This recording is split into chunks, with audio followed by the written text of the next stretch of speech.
समर्थ नगरी न्यूज, एक पाऊल अध्यात्माकडे।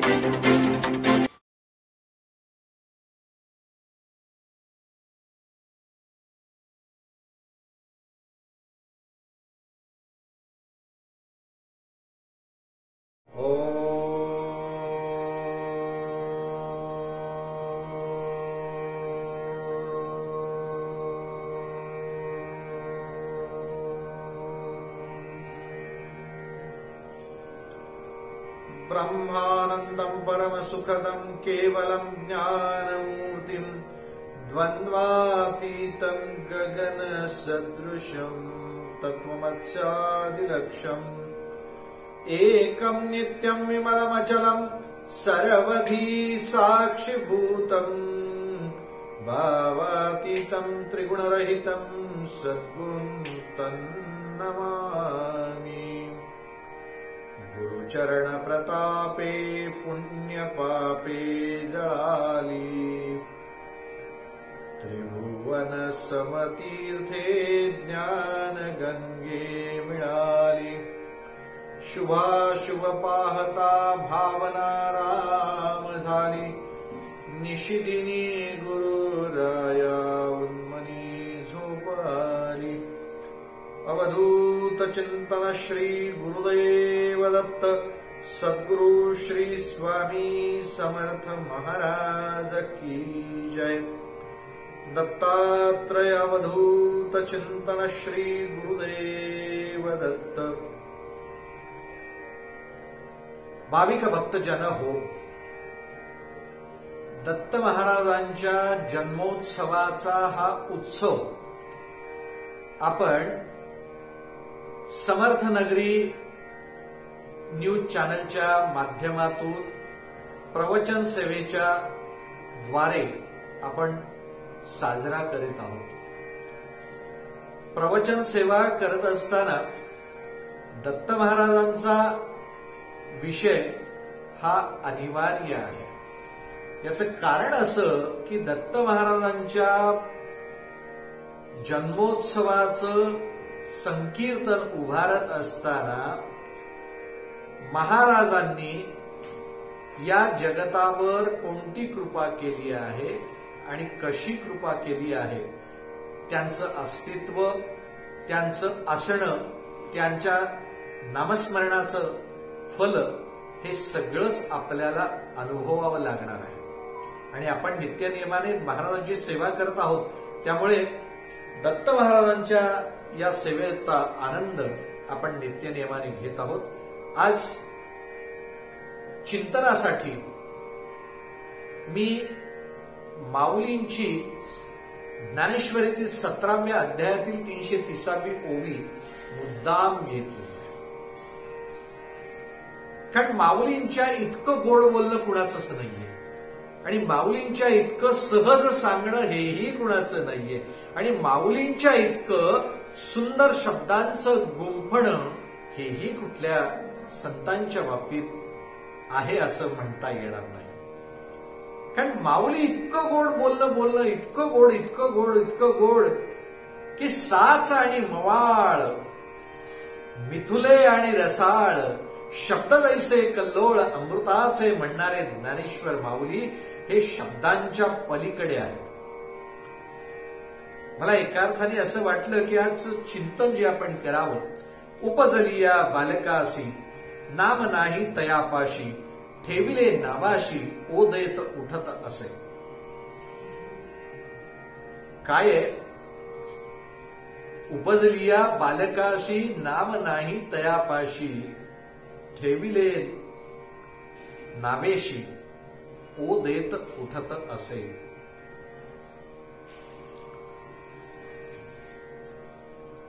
या माऊलीच्या ओवीचं चिंतन करताना मला असं वाटतं की माझं चिंतन हे एका दृष्टीने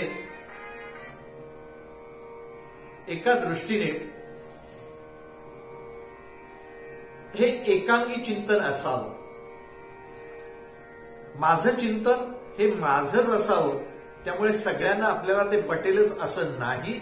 याचं कारण असं की उपजलिया बालकासी नाम नाही तयापाशी, ठेविले नावेसी ओ देत उठत असे.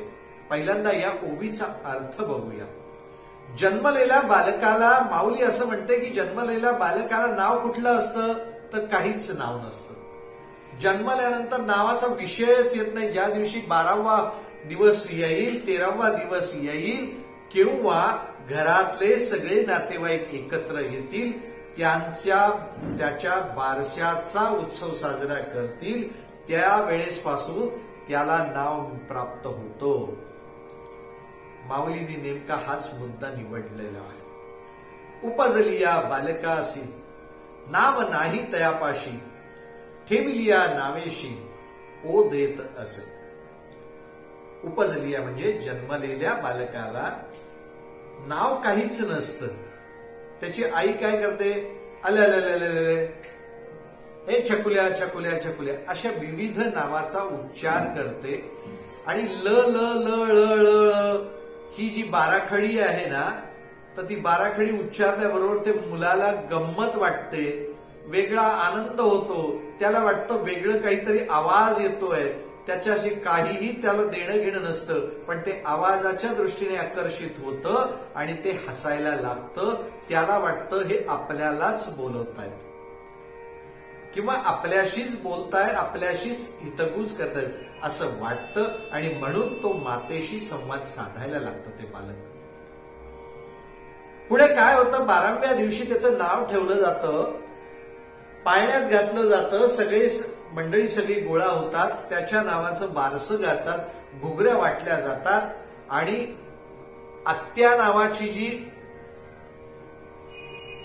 जी व्यक्ती आहे तिला धपा धपा धपा धपा मारतात आणि सगळे हसून आनंद व्यक्त करतात. आणि मग त्यानंतर त्या बाळाला नाव ठेवलं जातं. आणि जे नाव ठेवलं जातं ते पुन्हा पुन्हा उच्चारल्यावर त्याला असं वाटतं की हे नाव म्हणजे आपलं नाव आहे, आपल्यालाच बोलवतात. अर्थात त्याला नावाचा अर्थही कळत नसतो आणि त्याला नावाशी काहीही देणं घेणं नाही. पण तेच नाव पुन्हा पुन्हा पुन्हा पुन्हा पुन्हा पुन्हा उच्चारल्यानंतर त्याला कळायला लागतं की हे आपलं नाव आहे, आपल्यालाच बोलवतात. आणि मग कालांतराने काय होतं की 6 महिन्याचं झाल्यानंतर तेच बाळ आई आई आई आई आई आई असं गजर करायला लागतं. आणि गजर केल्यानंतर होतं काय, त्या आईला आनंद एवढा गगनात मावेन असा होतो, इतका गगनात आनंद मावेन असं होतो. आणि मग ते बाळ आई आई उच्चार करायला लागल्यावर आईला इतका आनंद होतो की बस ती सगळ्याला सांगत सुटते, अहो माझं बाळ आई म्हणते, माझं बाळ आई म्हणते. अहो ऐकलं का बाळ आई म्हणायला लागले, अहो ऐकलं का बाळ आई म्हणायला लागले. आई आई आई आई हा शब्द ज्यावेळेस त्या बाळाच्या मुखातून बाहेर पडतो त्यावेळेस त्या मातेलाही इतका आनंद होतो की त्या आनंदाच्या प्रित्यर्थ ती त्या बाळाचे मुके घ्यायला लागते. आणि ज्यावेळेस आई नामाचा उच्चार होतो त्यावेळेस त्या आईला आणि बाळाला एकत्रितरित्या तो जो आनंद लुटता येतो त्यालाच नाव दिलेलं आहे, उपजलिया बालकासी नाव नाही तयापाशी.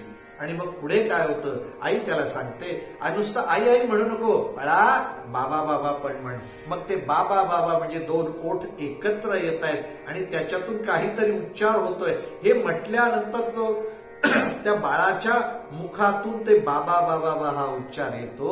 आणि उच्चार आल्यानंतर त्या दोघांनाही आई वडिलांना, त्या बाळाच्या आई वडिलांना इतका आनंद होतो, इतका आनंद होतो आणि प्रसन्न होऊन ते बाळाचे पापे घ्यायला लागतात.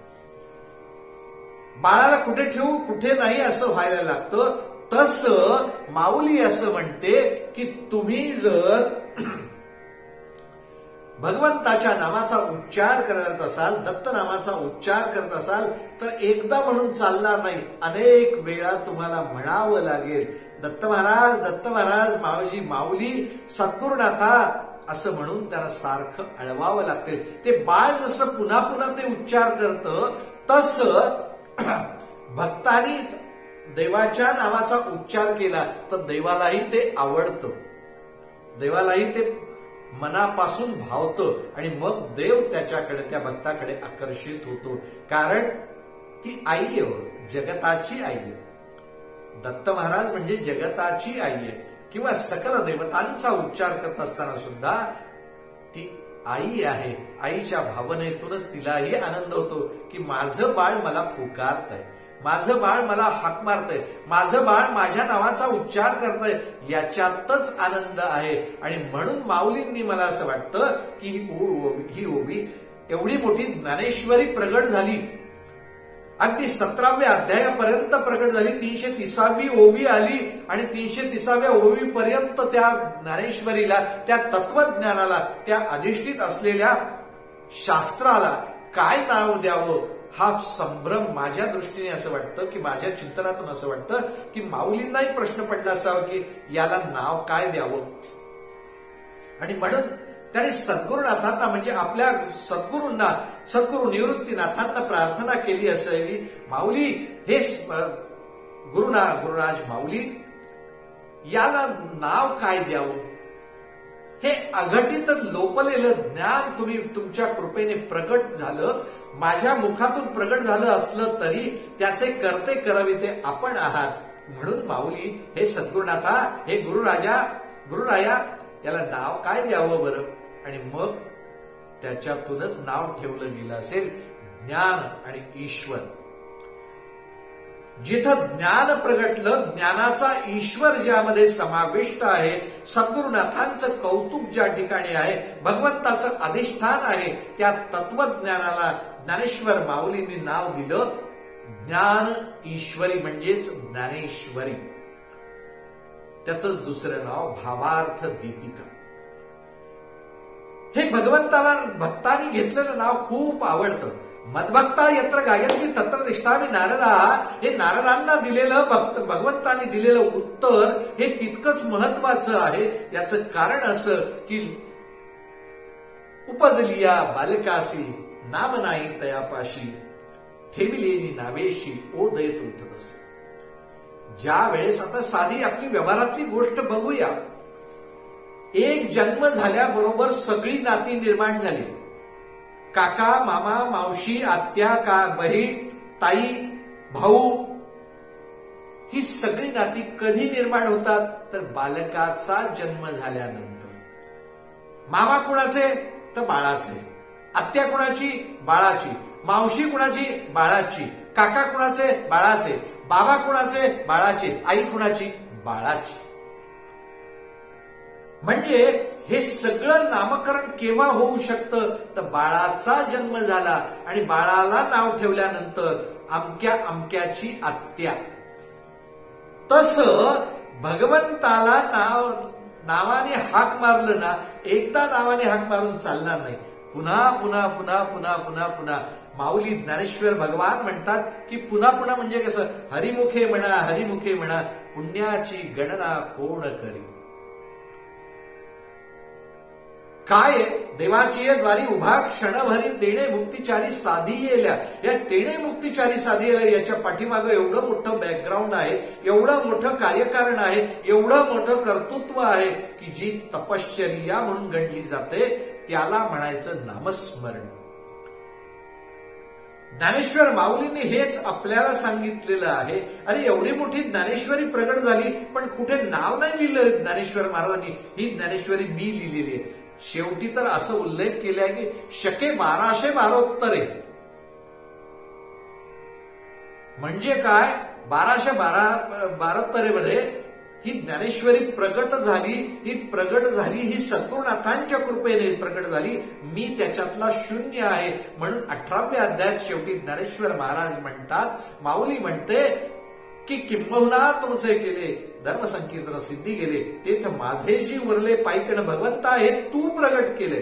आणि मलाही असं वाटतं, माझ्या चिंतनातून असं वाटतं की ज्ञानेश्वर माऊलींनी हे जे चिंतन, गीतेचा सार जो प्रगट केला ना, तोही सार केवळ भगवंताचं चिंतन आणि भगवंताच्या स्तुतीचं गुणगान, भगवंताचं गुणगान याच्या पलीकडे त्याच्यामध्ये काही नाही आहे असं मला जरी वाटत असलं तरी प्रत्येक अध्याय काढून बघा. पहिला अध्याय बघा, दुसरा अध्याय बघा, तिसरा, 9वा, 10वा, 15वा, 16वा आणि 17वा आणि शेवटी 18वा तर काही प्रश्नच नाही. प्रत्येक ठिकाणी भगवंत म्हणतात, मी जळीस्थळी काष्टी पाषाणी आहे. कुठल्याही रूपात माझं स्मरण कर, स्मरण करता क्षणी मी समोर आहे, स्मरण करता क्षणी मी तुझ्या समवेत आहे, स्मरण करता क्षणी मी तुझ्या हृदयात आहे, स्मरण करता क्षणी मी तुझ्या बाजूने रळे. म्हणजे याचा अर्थच असं की भगवंताला प्रशंसा आवडते. किती गोड सांगितलं. एक साधं व्यवहारातलं उदाहरण बघा. आपण नामस्मरण करतो, जिथे नाम आणि स्मरण एकत्र आलं तरच त्याला नामस्मरण म्हणतात. नुसतं नाव घेतल्याने सुद्धा ते स्मरण होत नसतं. याचं कारण असं की ज्या व्यक्तीला, ज्या वस्तूला जे काही नाव आहे त्याच नावाने जर उच्चारलं तरच ते ओ देईल. मी नुसतं म्हटलं ती अमुक वस्तू घेऊन या, जोपर्यंत त्या वस्तूचं नाव सांगत नाही, तो पेन घेऊन या, तो तबला घेऊन या, ते पुस्तक घेऊन या, हे ज्यावेळेस मी सांगेन त्यावेळेसच त्याचं नाव निश्चित होईल आणि त्या वस्तूला तिथून प्राप्त करायला सोयीचं झालं होईल.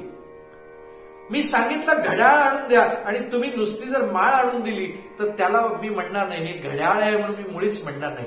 जोपर्यंत घड्याळाची आकृती तुमच्या समोर येत नाही, जोपर्यंत त्या घड्याळाचं दृश्य स्वरूप तुमच्या समोर येत नाही, तोपर्यंत त्या वस्तूला तुम्ही घड्याळ म्हणणार नाही. हे त्रिकालावादी सत्य आहे. आणि म्हणून माऊली असं म्हणाली की उपजली या बालकासी नावच नाही तयापाशी. जर नावच नसेल तर हाक मारणार कशी. मी नुसतं म्हटलं ओ इकडे या म्हटल्यानंतर 10 लोक माझ्याकडे बघतील. किंवा मी नुसतंच म्हटलं अरे तुम्हीच या, जोपर्यंत मी म्हणत नाही शंकरराव तुम्ही इकडे या, जोपर्यंत मी म्हणत नाही प्रमोद इकडे ये, जोपर्यंत मी म्हणत नाही सुनील इकडे ये, तोपर्यंत सुनील येणार नाही, सुनील ओ देणार नाही. तसं भगवंताचं नाम घेत असताना आपली जी इष्ट देवता आहे, आपले जे इष्ट भगवंताचं स्वरूप आहे, ते जोपर्यंत आपल्या मनामध्ये स्थिर होत नाही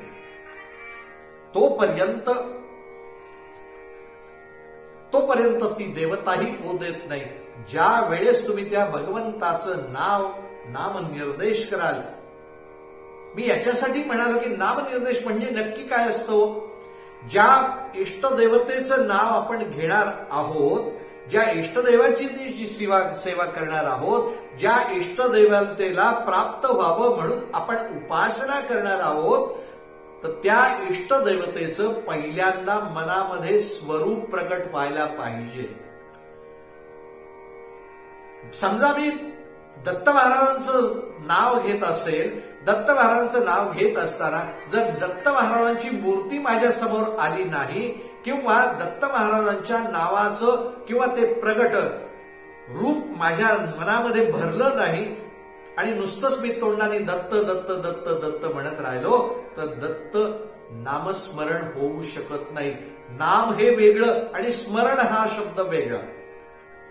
ज्या वेळेस ते दोन्हीही एकत्र येतील त्यालाच नामस्मरण असं म्हणतात. नाम आणि स्मरण. दुसरा विषय बघा, तुम्हाला मारुतीचं दर्शन घ्यायचंय आणि मारुतीची आकृतीच आठवेना, तुमच्या समोर वेगळंच काहीतरी आहे. तोंडाने तुम्ही मारुतीराया मारुतीराया मारुतीराया वज्र हनुमान मारुती सगळं म्हणत राहिला तर त्याचा उपयोग होणार नाही. त्याचा उपयोग का होणार नाही तर तुमच्या मनामध्ये त्या इष्टदेवतेचं स्मरणच झालेलं नाही. त्यामुळे ती देवता ओ देणं शक्यच नाही. दुसरा भाग असा की नाम आणि स्मरण ज्यावेळेस एकत्र येईल ना त्याच वेळेस ते फलद्रूप होतं. याचा एक दृष्टांत आपण पाहूया. भगवंताच्या नावाचा उच्चार करत असताना मी देवासमोर बसलोय. एखाद्या रुक्मिणी मातेच्या मंदिरामध्ये पंढरपूरला बसलोय समोर, पण रुक्मिणी मातेचं स्मरण माझं समोर दिसतंय, रूप दिसतंय, भगवंता पांडुरंगाचंही रूप समोर दिसतंय, पण माझ्या मनामध्ये माझ्या इष्ट देवतेचं स्मरण होतंय. तर याचा उपयोग होईल का तर अजिबात नाही.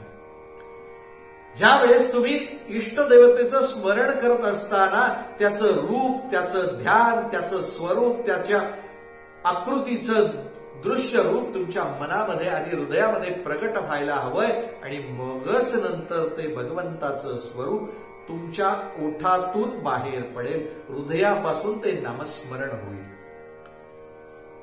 या अनुषंगाने मला अजून एक दृष्टांत आठवतो.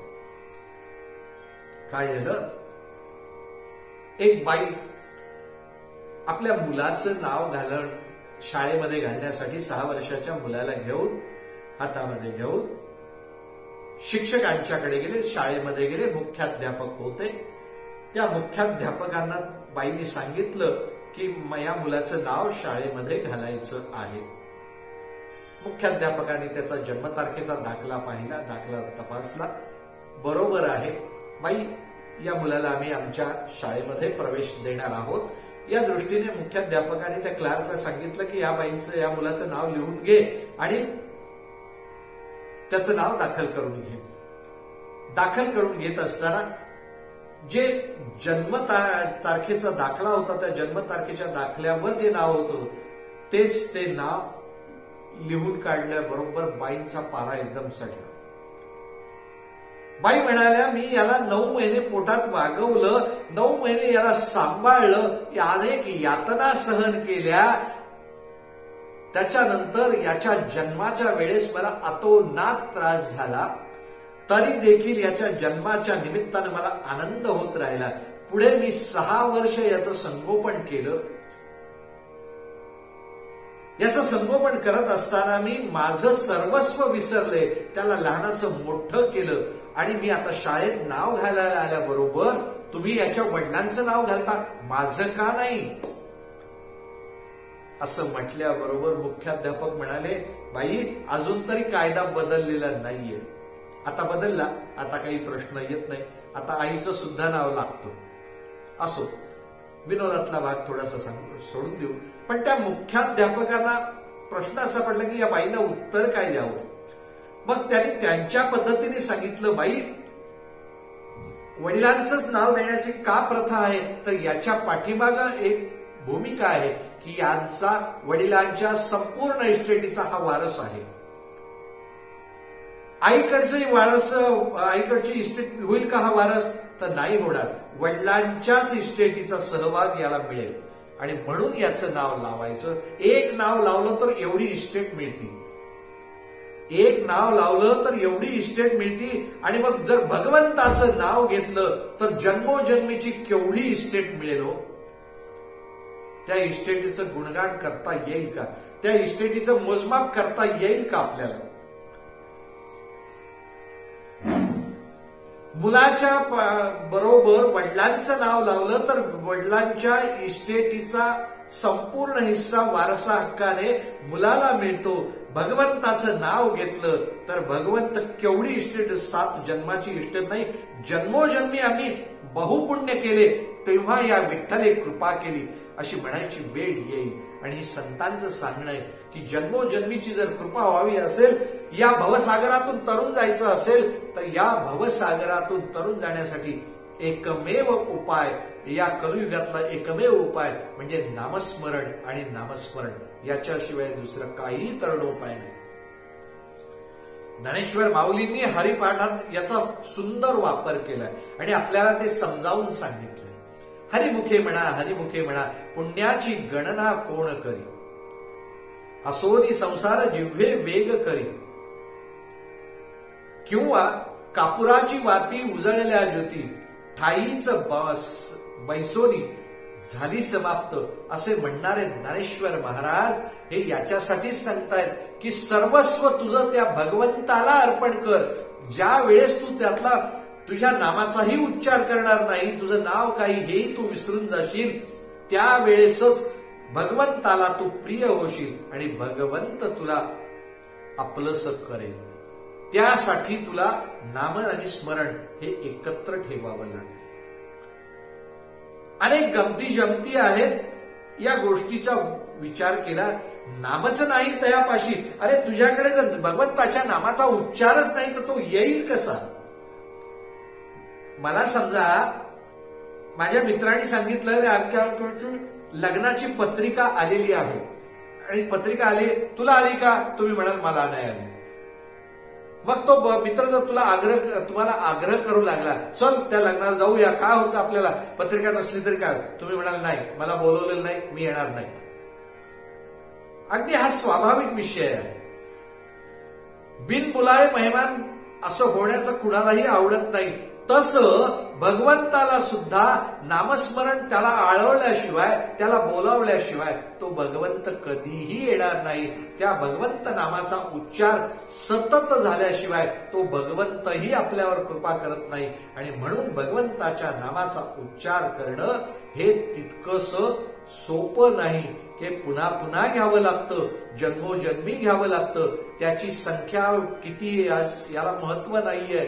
मी 13 कोटी केला का 10 कोटी केला का 2 वेळा केला यालाही महत्व नाहीये. पहिलं महत्व असं आहे की नाम आणि स्मरण दोन्हीही एकत्र असतील तरच त्या भगवंताचं नामस्मरण फलद्रूप होतं.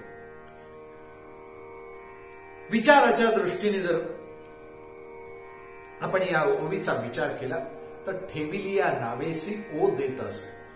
ज्या वेळेस आपण भगवंताची पूजा करतो तर पूजेच्या आधी संकल्प सुटला जातो. तो संकल्पही असा असतो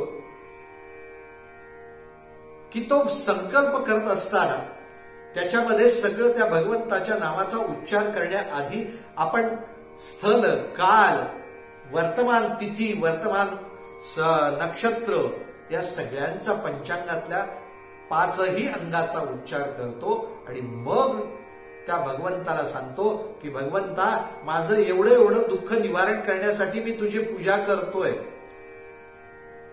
मम आत्मना श्रुती स्मृती पुराणोक्त फल प्राप्त्यर्थम अस्माकं सह कुटुंबानां सह परिवाराम क्षेम, स्थैर्य, आयु, आरोग्य हे सगळं मला केवढ्यात मिळू दे, एका पूजेत मिळू दे. तो देईल का हो तसं? तुम्ही एखाद्या दुकानात गेलात, तुमच्याकडे 100ची नोट आहे आणि तुम्ही म्हटलात मला एक फ्रीज द्या बरं त्याच्यामध्ये. माझ्याकडे घरी फ्रीज नाही, 100च्या नोटेमध्ये तो फ्रीज देईल का? तर नाहीच. जोपर्यंत त्या फ्रीजची किंमत तुम्ही तोपर्यंत त्या दुकानदाराला देत नाही, तोपर्यंत तो दुकानदार तुम्हाला तेवढ्या 100च्या नोटेमध्ये 100 रुपयामध्ये तो फ्रीज देणार नाही, कारण त्याची किंमतच मोठी आहे. जोपर्यंत भगवंत नामाची किंमत तुम्ही चुकती करत नाही तोपर्यंत त्या भगवंताला तुमची सेवा आवडणार नाही. मनापासून, हृदयापासून केलेली सेवा ज्या वेळेस त्या भगवंताच्या पर्यंत पोहोचेल आणि त्याला वाटेल हा खरंच माझा भक्त आहे, त्याच वेळेस तो भगवान दत्तात्रय प्रभुराज तुमच्या समवेत येऊन उभे राहील. काय नामस्मरणाचा महिमा सर्व संतांनी गुणगान गायलेला आहे. नामस्मरणाचा ठेवा सकल संतांनी सांगितलेला आहे. काय सांगत असताना एकच मात्र करावं की काया वाचा मनोभावे भगवंता मी तुझाच आहे असं ज्यावेळेस आपण म्हणू ना, त्यावेळेस त्या भगवंताला सुद्धा वाटतं की हा माझ्यासाठी करतोय आणि माझ्यासाठी गुणगान गातोय असं त्याला वाटतं. आणि म्हणून ही ओवी, या ओवीच्या अनुषंगाने ते कसं घ्यावं याच्याविषयीही सांगितलेलं आहे.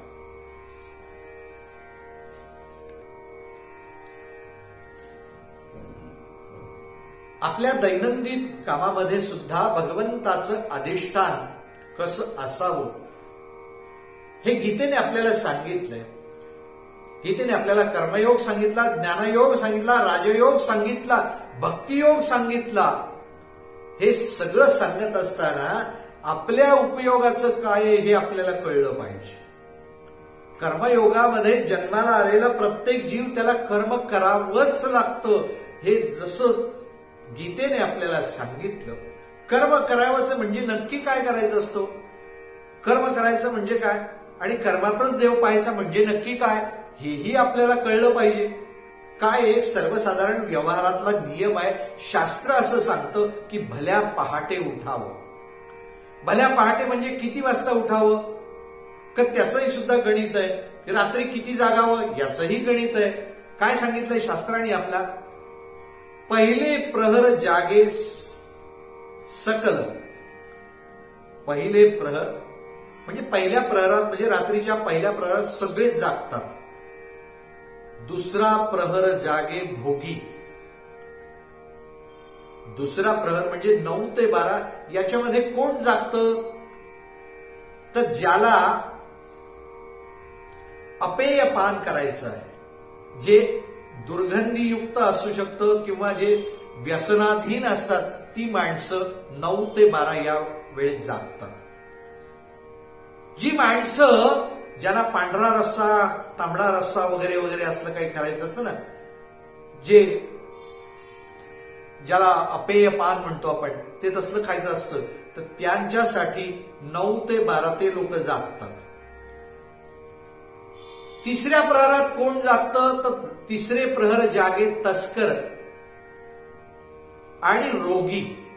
रोगी लोकांना तिसऱ्या प्रहरात म्हणजे 12 ते 3 या वेळेत झोप येत नाही, म्हणून ते रोगी जागतात. आणि चोरांचंही त्याच वेळेस काम असतं.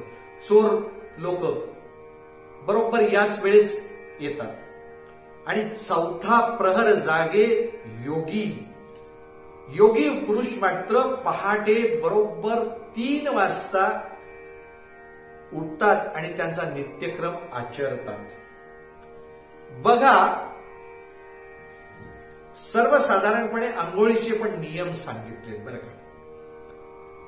पंच उषक्काल ज्याला म्हणतात ना, तर त्याला ती वेळ असते पहाटे 3 ते 4. त्यावेळेस योगी लोक पहिल्यांदा स्नान संध्या वगैरे जे काही असेल ते सगळे त्यांचे तपश्चरण करत राहतात.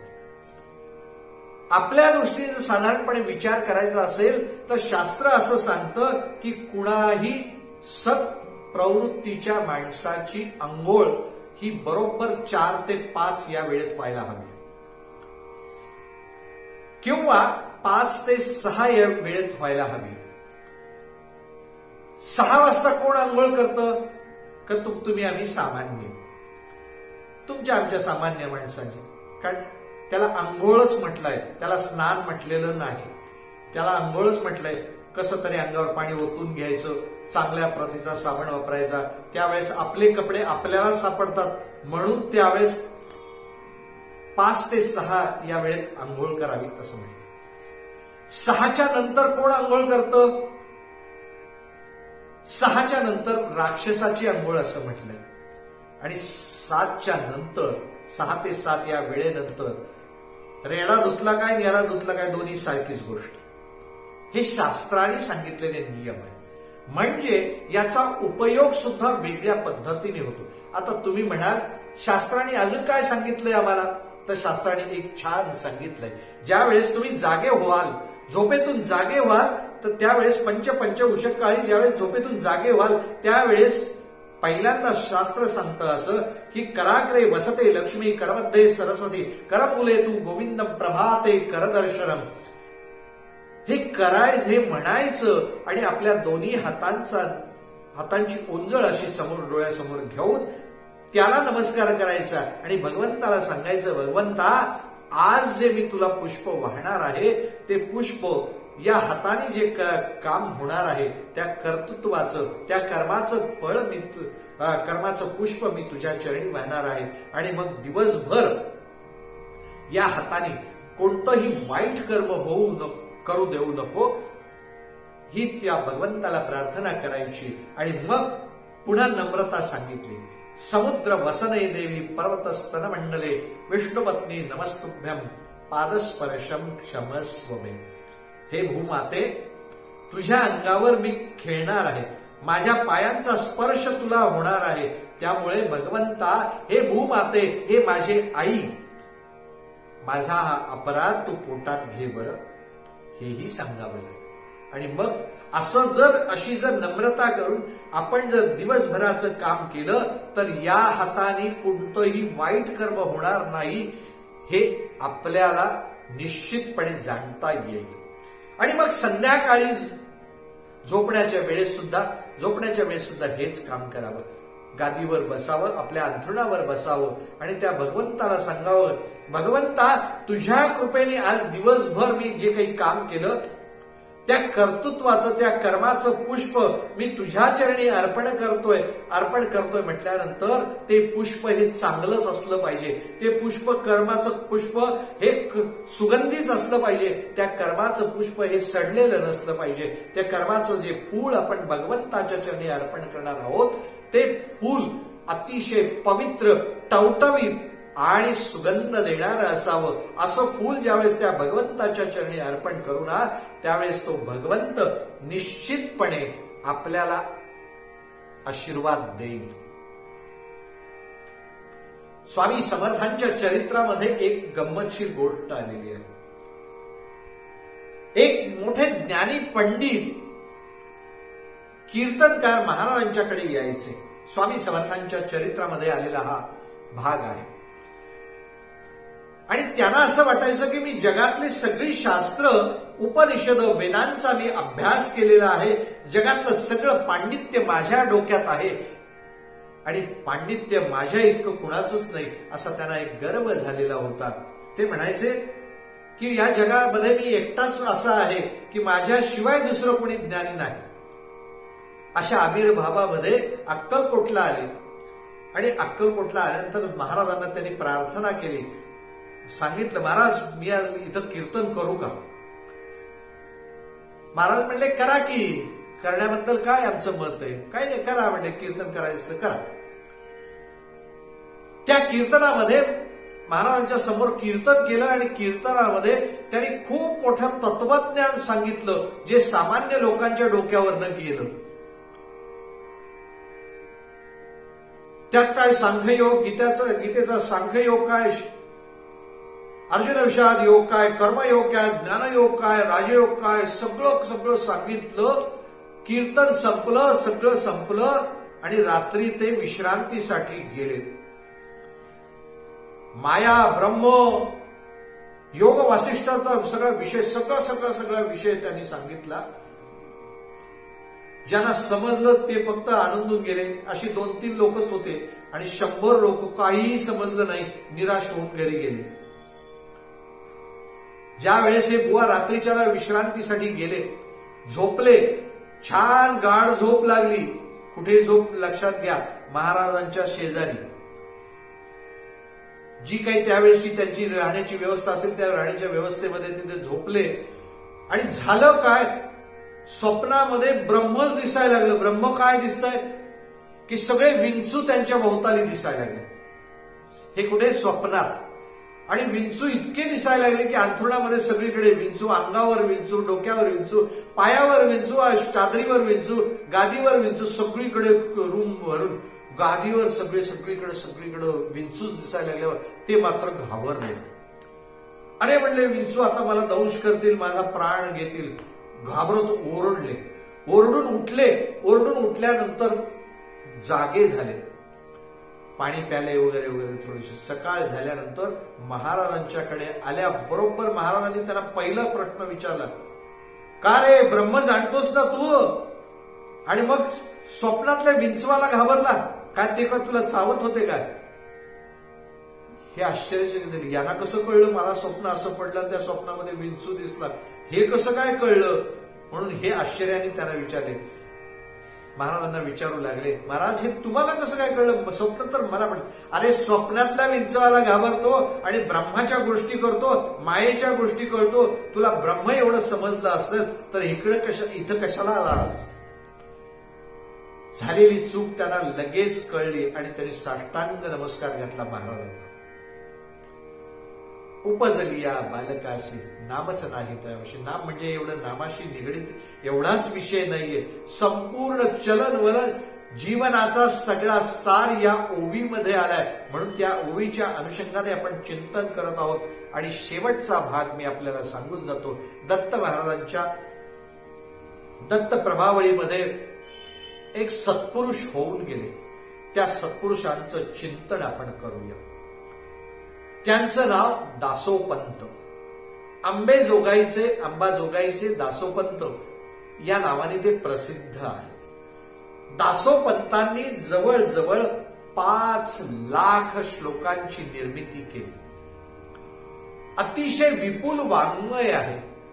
दत्त संप्रदायामध्ये त्यांच्या एवढं लिखाण कुणीच केलेलं नाही आणि त्यांच्या लिखाणाला, त्यांच्या कवित्वाला, त्यांच्या ग्रंथाला सर्व मान्यता आहे. याचं कारण असं की दासोपंतांनी जे जे काही दत्त महाराजांच्या भक्तीमध्ये अनुभवलं, जे जे काही दत्त महाराजांच्या भक्तिप्रेमापोटी जाणून घेतलं, त्या सगळ्यांचा उल्लेख दासोपंतांच्या पासोड्यामध्ये आलेला आहे. पासोड्या नावाचं त्यांचं काव्य आहे. त्या दासोपंतांच्या बाबतीत एक घटना अशी घडली की अगदी थोडक्यात त्याचं वर्णन करायचं झालं तर घटना अशी घडली. एके दिवशी दासोपंतांचे हे वतनदार, मुळात त्यांच्या वडिलांचं नाव दत्तोपंत, दासो दत्तोपंत देशपांडे. दत्तोपंत देशपांडे हे मात्र वतनदार होते. वतनदार असल्यामुळे घरंदाज श्रीमंती, परंपरागत श्रीमंती त्यांच्याकडे होती. दत्तभक्ती ही त्यांच्याकडे होती. परंपरागत आलेली दत्तभक्ती त्यांच्याकडे होतीच.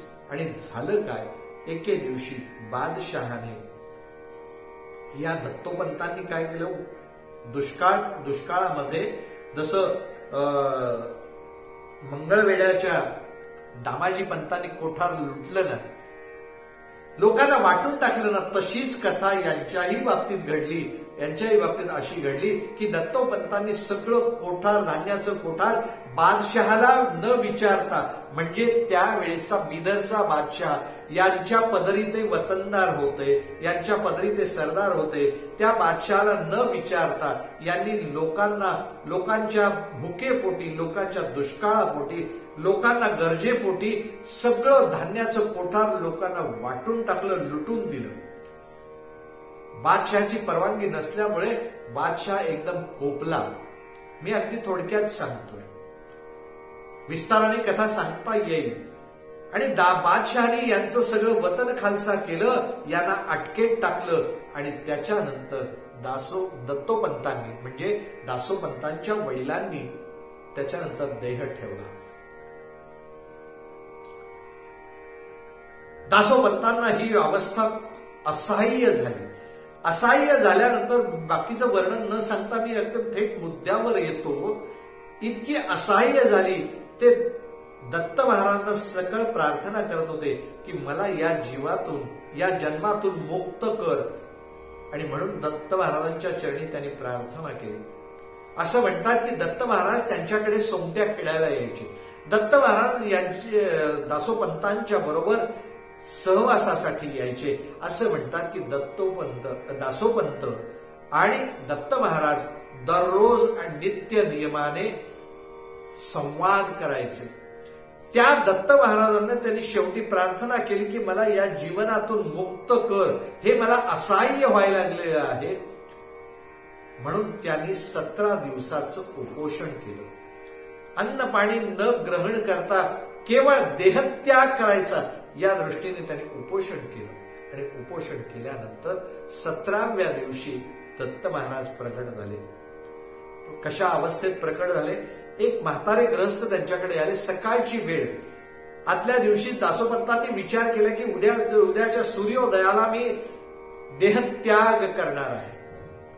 आणि त्याच्या आधीच बरोबर सकाळी पहाटेच्या वेळेसच एक म्हातारे ग्रस्त त्यांच्याकडे आले आणि त्याला म्हणाले मला भूक लागली रे, मला काहीतरी जेवायला देशील.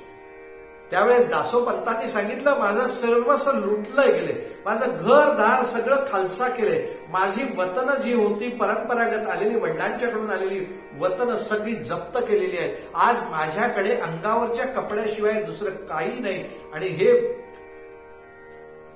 सद्ग्रस्त आजोबा, मी तुम्हाला कुठनं खायला देऊ, काय खायला देऊ? आजोबांनी सांगितलं तुझ्याकडे एकच आहे ना, दत्त महाराजांच्या चरणी जे फूल वाहिले ना, तेवढं फूल जरी मला दिलं तर तेवढं ते फूल मी ग्रहण करून खाऊन माझी भूक भागेल, पण मला काहीतरी खायला दे. यांच्या मनात संभ्रम निर्माण झाला.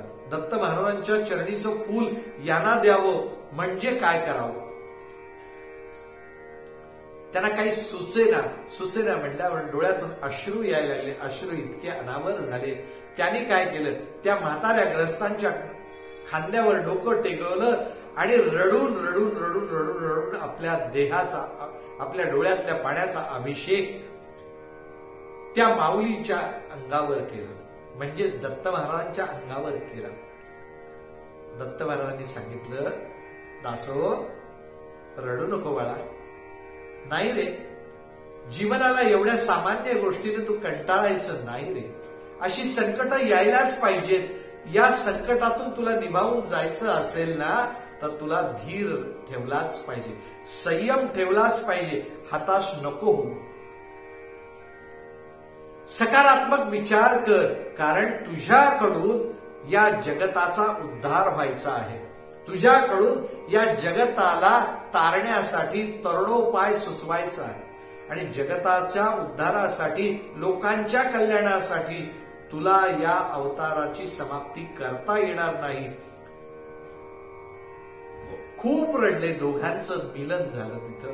आणि दत्त महाराजांनी त्यांच्या डोक्यावर हात ठेवून कृपा केली. आणि तिथून पुढे जे ग्रंथ लिहिले गेले, जी लोकांची सेवा केली गेली, ती अगणित सेवा आहे. त्या सेवेला तोडच नाहीये. त्या सेवेला कुठे वर्णनच करता येणार नाही. शब्दातीत आहे अशी सेवा त्यांच्याकडून घडली. आणि म्हणून दासोपंतांच्या चरित्राचा मुद्दाम मी या ठिकाणी उल्लेख केला की आज दत्त महाराजांच्या जयंतीचा उत्सव चालू आहे. दत्त महाराजांच्या जन्माचा उत्सव चाललेला आहे. आणि या उत्सवामध्ये दत्त महाराजांच्या जन्माची कथा ही वेगळीच आहे. कशी कथा आहे बघा. एक गंमत. दत्त महाराज कुठे प्रगट झाले आपल्याला माहिती आहे. अनुसूयेच्या पोटी. अत्री नंदन आपण ज्याला आपण ओळखतो, त्या दत्त महाराजांनी सती अनुसूया मातेच्या पोटी जन्म घेतला. कथा काही सांगायची आवश्यकता नाही. पण परिणाम असा झाला की ब्रह्मा विष्णू महेश हे ज्या वेळेस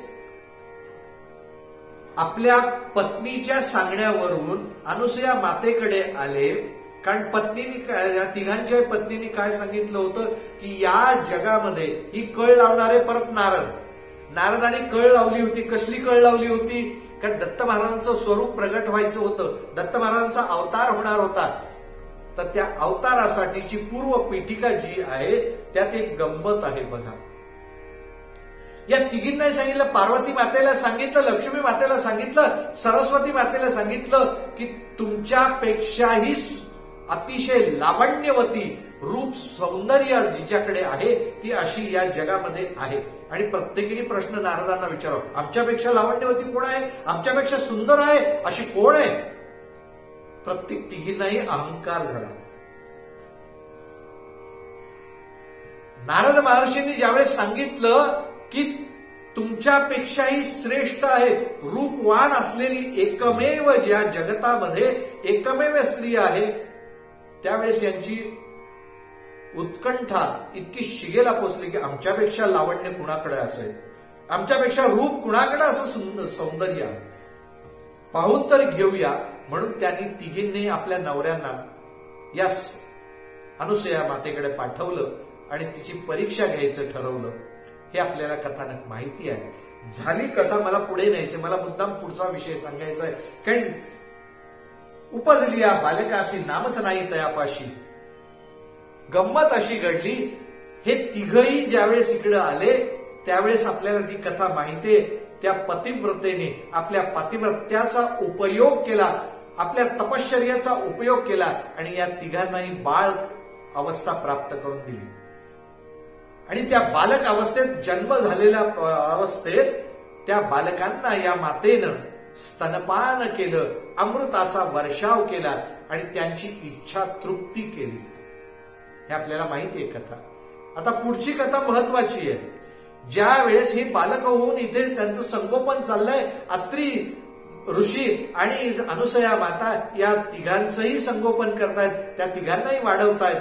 पण इकडे गंमत अशी झाली, कैलासामध्ये पार्वती मातेला चैन पडेना, आपले यजमान कुठे आहेत, म्हणजे कैलासनाथपती कुठे आहेत. वैकुंठामध्ये भगवंताच्या पत्नीला म्हणजे लक्ष्मी मातेला प्रश्न पडला की आपले यजमान भगवान विष्णू कुठे आहेत? सरस्वती मातेला ब्रह्मदेवाचा प्रश्न पडला की हे कुठे गेले इतके दिवस, अजून कसे परत आले नाहीत, काय घातपात झालाय का? हे सगळं विचारणा करण्यासाठी पुन्हा नारदांचं स्मरण केलं. नारद प्रगट झाले तर नारदांनी सांगितलं, जा अनुसूयाच्या आश्रमात जा. आश्रमात गेल्यानंतर तुला तिथे तुझे पती सापडतील. हे तिघी तळपायाची आग मस्तकाला गेलेली या तिघी जणी आल्या अनुसूया मातेकडे. आल्या बरोबर त्यांनी अनुसूयेला प्रश्न केला की आमचे यजमान इथं आहेत आणि ते कुठं आहेत, आम्हाला आमचे यजमान दे. अनुसूया मातेने यांची भावना ओळखली. या तिघी रागारागात आहेत हे ओळखलं. ओळखल्यानंतर तिने सांगितलं, आहेत तिथं आतमध्ये पाळण्यात आहेत, तुमचे कोण आहेत ते तुम्ही शोधून घ्या. यांना काही कळे ना, हे तिघी आत गेल्यात तर पाळण्यात बालक आहेत. 3 बालकं तिथं झोपलेली आहेत, खेळतायत, मस्त आनंदात आहेत. आणि अनुसूया मातेने सांगितलं, तुमचे कोण आहेत ते पती तुमचं तुम्ही शोधून घ्या. आता त्या बालकाला नावही नाही, बालकाचं रूपही नाही, दिसतंय पण ते बाल्य रूप आहे. आणि त्या बाल्य रूपामधून कुठलं बालक उचलायचं हा तिघींनाही प्रश्न पडला. आणि समजा दुसरंच बालक उचललं आणि हेच आपले म्हटलं तर कसं काय, आणि ते दुसरेच निघाले तर करणार काय, हा गोंधळ निर्माण झाला. आणि मग मात्र त्या आपल्या सगळं गर्वहरण झाल्यानंतर अनुसूया मातेच्या चरणाला लागल्याने अनुसूया मातेने त्यांच्यावरही कृपा केली आणि पुन्हा त्या मूळ स्वरूपातून प्रगट होण्याआधी या तिघांनाही प्रार्थना केली, आता तुम्ही माझ्या पोटी जन्म घेतलेलाच आहे तर तिघही एकवटून एकत्र येऊन तिघांचंही तेज एकत्र वटवा. आणि मग त्याला दत्त असं नाव दिलं. दत्त या शब्दाचा अर्थ देणारा, सतत देणारा, त्याला म्हणायचं दत्त.